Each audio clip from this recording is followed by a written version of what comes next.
Hi viewers, మనం వచ్చేసి స్వాతంత్ర పతాక అనేటువంటిది పద్య భాగము తెలుగు సరళ భారతి చూస్తూ ఉన్నాము. పూణే మహారాష్ట్ర గవర్నమెంట్ది 10వ తరగతిది. సో మనము 10వ తరగతి చూస్తూ ఉన్నాము. సరళ భారతి పద్య భాగము. వినండి, సంభాషించండి. ఒక్కొక్క దేశానికి ఒక్కొక్క పతాకము ఎందుకు అనేటువంటి దానికి క్వశ్చన్కి ఆన్సర్ ఏంటంటే ఇక్కడ ఇవ్వడం జరిగింది. ఒక్కొక్క దేశానికి ఒక్కొక్క పతాకం ఎందుకు, మన జాతీయ పతాక నిర్మాత ఎవరు. మొట్టమొదటి క్వశ్చన్కి వచ్చేసి ప్రశ్నకు ఒక్కొక్క దేశానికి ఒక్కొక్క పతాకం ఎందుకు, ప్రతి దేశానికి ప్రత్యేకమైనటువంటి జెండా లేదా పతాకము అంటే అనేటువంటిది ఉండడము ఆ దేశం యొక్క జాతీయ గుర్తింపు, అంటే ఆ దేశానికి ఒక చిహ్నం ఉన్నది అనేటువంటిది గుర్తించడానికి కోసము అన్నమాట. సో అదే విధంగా ఆ దేశాన్ని గుర్తించడం కోసము. తర్వాత వచ్చేసి చరిత్ర, సంస్కృతి, వారి యొక్క దేశం యొక్క చరిత్ర, సంస్కృతి మరియు విలువలకు ప్రతీకగా ఆ యొక్క జెండాను ఒక్కొక్కరు ఒక్కొక్క ప్రత్యేకమైన జెండాని ఉంచుకుంటారనమాట. జెండాలు ప్రజలను ఏకం చేస్తాయి. గుర్తింపు మరియు ఐక్యతకు, చరిత్రకు ప్రత్యేకమైనటువంటి దానికి, సాంస్కృతిక మరియు విలువలకు, అంతర్జాతీయ గుర్తింపుకు, తర్వాత ప్రాముఖ్యత కలిగినటువంటి రంగులు మరియు చిహ్నాలు కలిగి ఉంటాయి. తర్వాత మన జాతీయ పతాక నిర్మాత ఎవరు, మన జాతీయ పతాక నిర్మాత పింగళి వెంకయ్య గారు.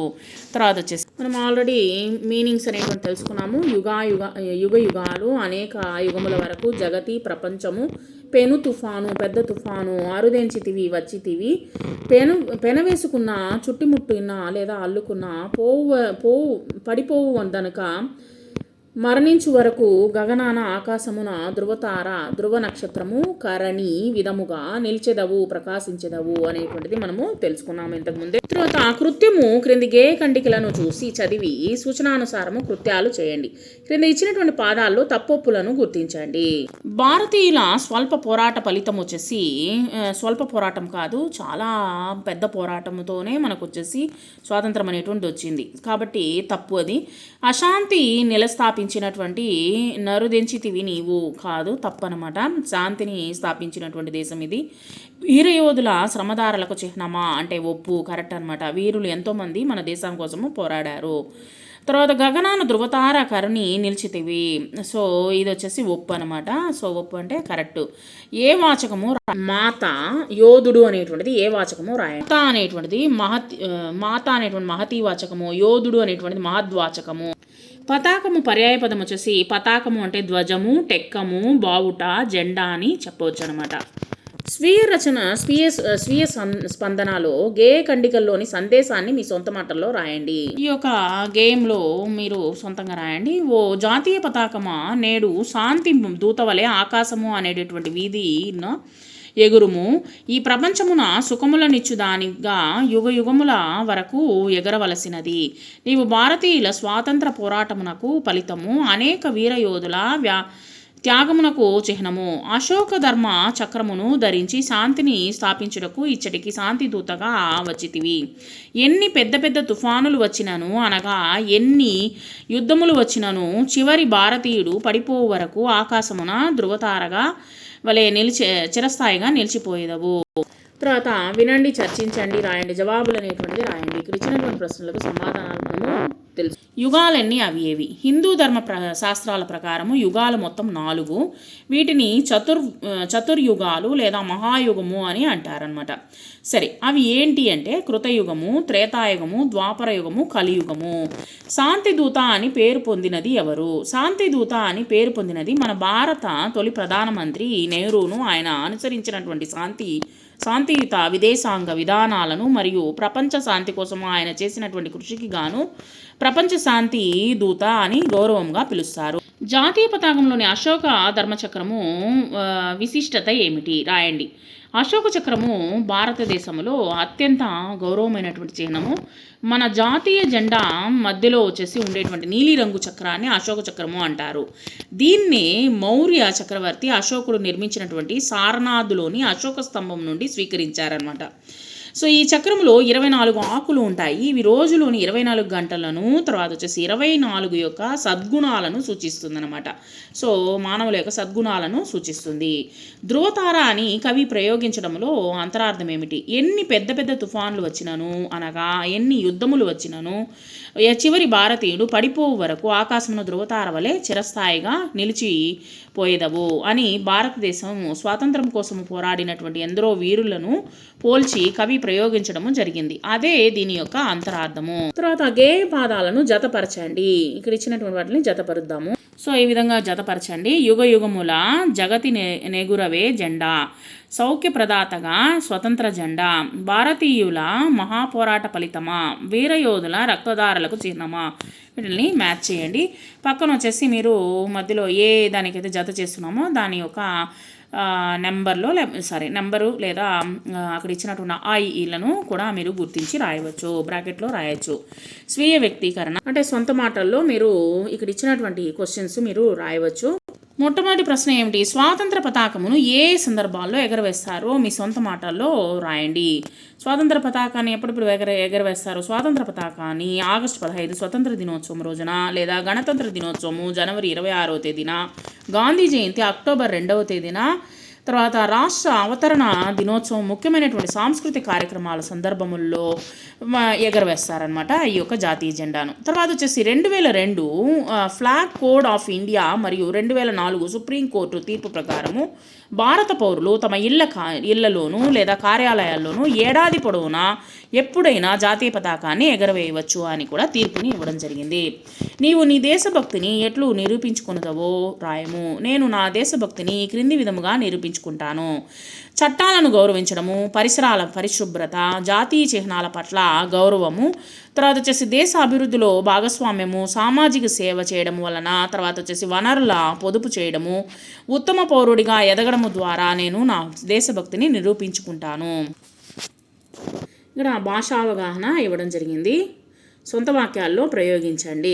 ఈ 4 సొంత వాక్యాల్లో ప్రయోగించండి. ఇది ఏంటనేది చూద్దాం. శాంతి దూత మహాభారత యుద్ధాన్ని ఆపడానికి శ్రీకృష్ణుడు పాండవుల పక్షాన కౌరవ సభకు శాంతిదూతగా వెళ్ళాడు. యుగయుగాలు గొప్ప వ్యక్తులు చేసినటువంటి సేవలు వారి కీర్తి ఈ లోకంలో యుగయుగాలుగా నిలిచి ఉంటాయి.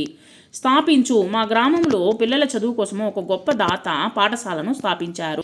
అరుదించు. భక్తుల కోరికలను తీర్చడానికి ఆ దేవుడు స్వయముగా అరుదించారు. తర్వాత గీత గీసినటువంటి పదాలు ఏ భాషా భాగాల్లో రాయండి.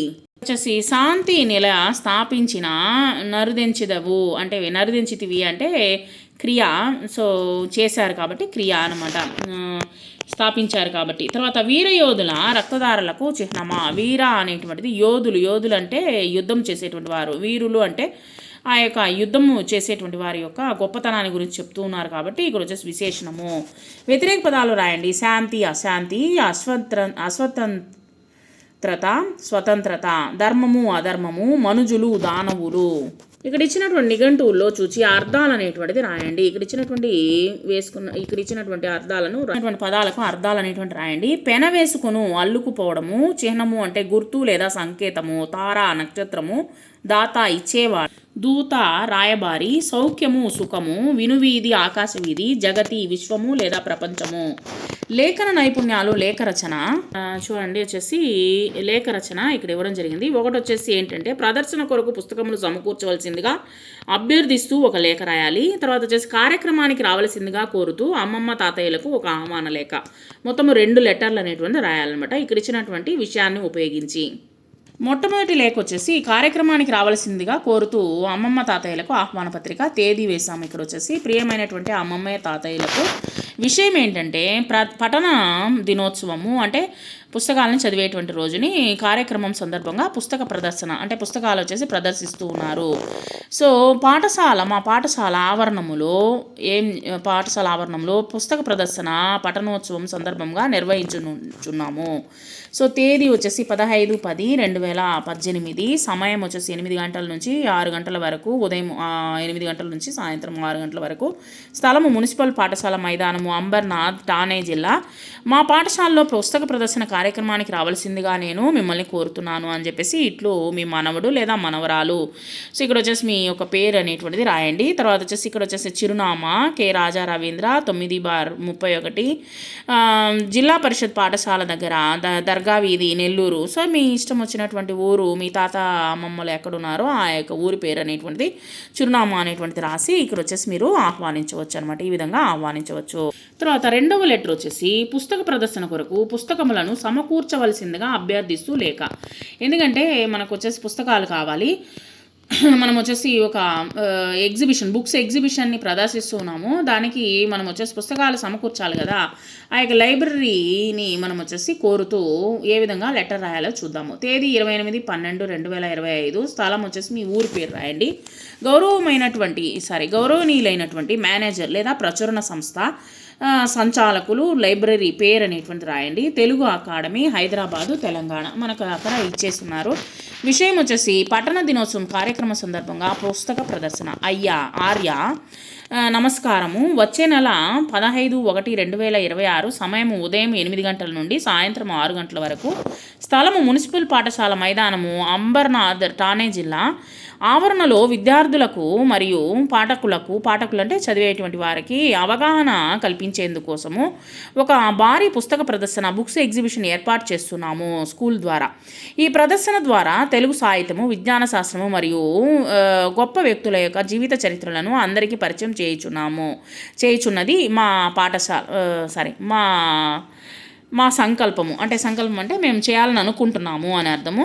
కావున మీ ప్రచురణ సంస్థ నుండి వెలువడినటువంటి ముఖ్యమైనటువంటి ప్రముఖ పుస్తకములను, నవలలను మరియు విజ్ఞాన సంబంధిత గ్రంథాలయాలను మా ప్రదర్శన కొరకు సమకూర్చవలసిందిగా మిమ్మల్ని కోరుతున్నాము. మీరు పంపేటువంటి పుస్తకాలు పాఠకుల పఠనాశక్తిని పెంపొందించడానికి ఎంతో దోహదపడతాయి. అంటే పిల్లలు వచ్చేసి చదువుకునే దానికోసము బాగా అవి జ్ఞానాన్ని పెంపొందించే విధంగా ఉంటాయన్నమాట. అవి కొనుక్కునే వాళ్ళు కొనుక్కుంటారు. మీరు పుస్తకములను పంపడానికి అంగీకరిస్తే వాటికి సంబంధించినటువంటి వివరాలను లేదా నిబంధనలను మాకు తెలియజేయగలరు. మీ సహకారము మా ప్రదర్శన విజయవంతం కావడానికి ఎంతో అవసరము. ధన్యవాదాలతో ఇట్లు మీ పేరు, తర్వాత కార్యదర్శి పేరు, సంస్థ పేరు, హోదా, ఫోన్ నెంబర్ అనేటువంటిది రాసి మీరు ఈ విధంగా వచ్చేసి సంస్థకి పంపించాలి.